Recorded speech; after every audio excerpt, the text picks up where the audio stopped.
Aquarius, hello! Welcome dito sa iyong first week of March reading, March 1 to 7. Maraming salamat Aquarius kung kasali ka dun sa mga nag-subscribe sa aking YouTube, pati na rin sa mga nag-like and follow sa aking FB page. Sa mga bago dito, hello and welcome. Kung hindi pa po kayo nakasubscribe, don't forget to subscribe sa ating YouTube, like and follow na rin po yung ating Facebook page. Shoutout sa ating mga YouTube channel members. Regarding mga personal readings, kakaunti na lang yung slots, kalahati na lang yung available slots for the month of March. Para sa mga gusto mag-avail ng reading services, mag-book or mag-inquire, dumiretso po kayo sa aking Facebook page. Make sure na fina-follow ninyo yung legit na FB and TikTok ko kasi may mga gumagaya na sa atin dun, no?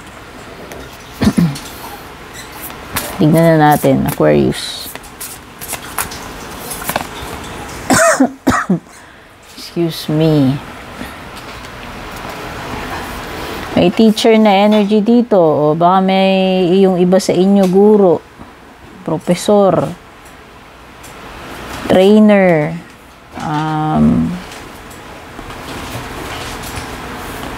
basta parang yung iba sa inyo kayo yung nagtuturo, yung parang yung trabaho ninyo pwedeng nagtuturo kayo kung whether sa school man yan or sa ibang paraan.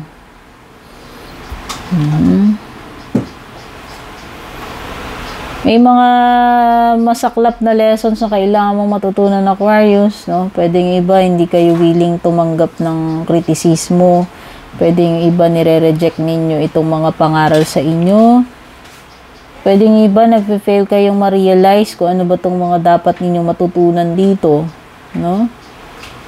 Meron ako nafe-feel na unwilling to energy ng unwilling na baguhin yung old ways or i-correct yung mga mali. Meron ditong parang hindi siya natututo sa mga mistakes niya, no? Or yun na nga yung binanggit ko, pwedeng kung ikaw ay dumaraan sa sa mga challenges na kailangan mong matuto the hard way. Okay? Basta may mga learning, mga new experiences dito. New experiences, new opportunity, new path, yung nakikita ko, kaya lang pwedeng yung iba sa inyo. Matututo kayo ng leksyon doon sa mga bagong experience or path na yan. No? In a difficult or hard way. Maulit yung cards. Meron na ito kanina Emotional influence. So, mukhang may mga bad influence ngayon dyan sa paligid mo, whether mga tao man ito or hindi. Ayan yung tipong sinusulsulang ka kung ano-anong finifeed sa isip mo, chinichika sa'yo. Or pwedeng iba, nabibiktima kayo ng mga ganyan, yung mga toxic na mga mga marites, mga naninira, mga nagchichismis.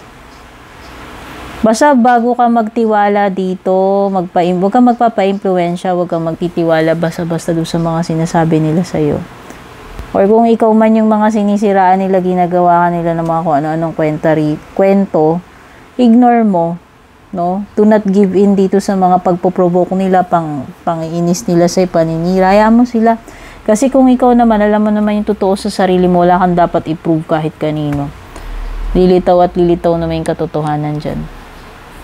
Sa community to, ayan, pwedeng sa workplace, hindi mo alam, may mga naninira sa'yo dyan, o may mga sulsulero, bad influence, yan yung sinasabi ko kanina, mukhang sa isang grupo or community na kinabibilangan mo may mga ganyan, o pwedeng dyan sa compound ninyo, sa neighborhood, sa baryo ninyo, okay, could be anywhere, basta baka kung saan ikaw associated dito na grupo or lugar, sabihin na natin.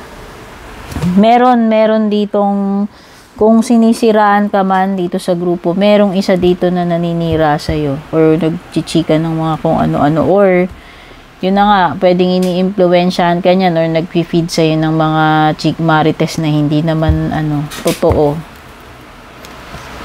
mga nag-iimbento ng kwento. Pwede ka ipahamak, no? Or pwedeng sinisiraan ka niyan. Yan.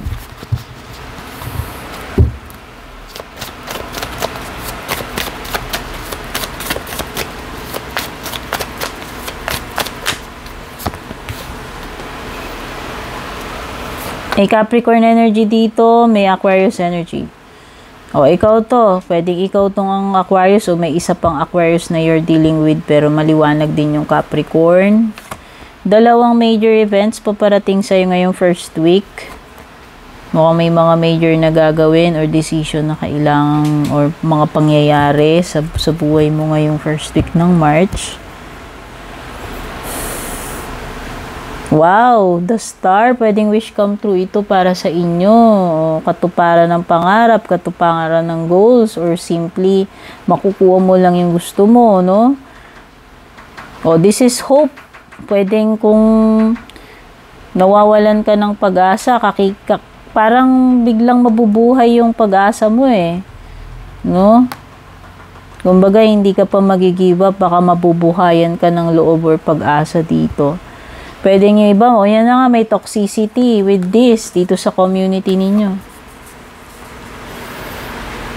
May mga toxic na tao dyan sa workplace po or kung saan community yung tinutukoy na yan. Sa family man yan, sa mga friends mo, sa workplace or kung saan may toxic energy.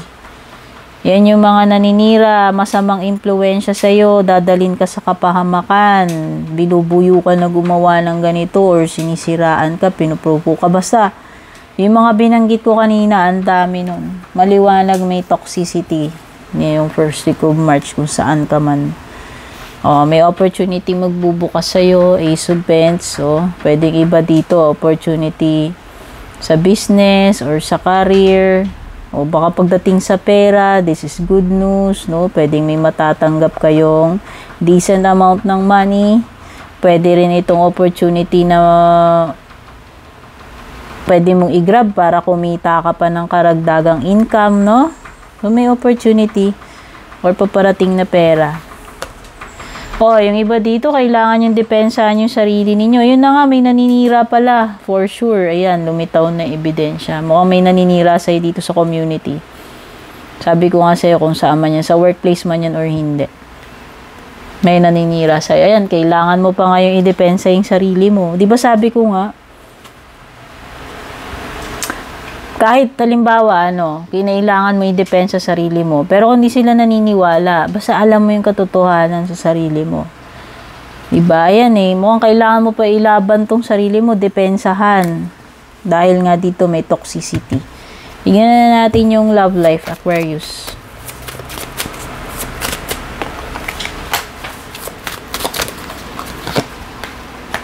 Pag-uusap. Baka namimiss ka na neto, makareceive ka ng tawag, video call, or baka puntahan ka niya. Namimiss niya yung mga pag-uusap ninyo. Gusto niya marinig boses mo, pwedeng LDR kayo, no? Mag-asawa man, mag-jowa, mag-penpal, no? Neglected. Ay, okay. Okay, pwedeng iba sa inyo dito. Napapabayaan kayo ng person nyo. Hindi niya na nagagawa yung mga duties niya sa iyo as a jowa, as a asawa, na mag-report, tumawag-tawag, kamustahin ka. Ayan. Pwedeng yung iba kulang kayo dito sa conversation, communication, sa pag-uusap. Ayan may pagkukulang Hindi nakakapag-communicate ng maayos. Hindi nakakapag-report, hindi nakakatawag-tawag. Ayan. Pwedeng yan yung issue ninyo kung para dun sa iba na may mga issue ngayon sa first week ng March sa relationship. Tingnan na natin closing message mo.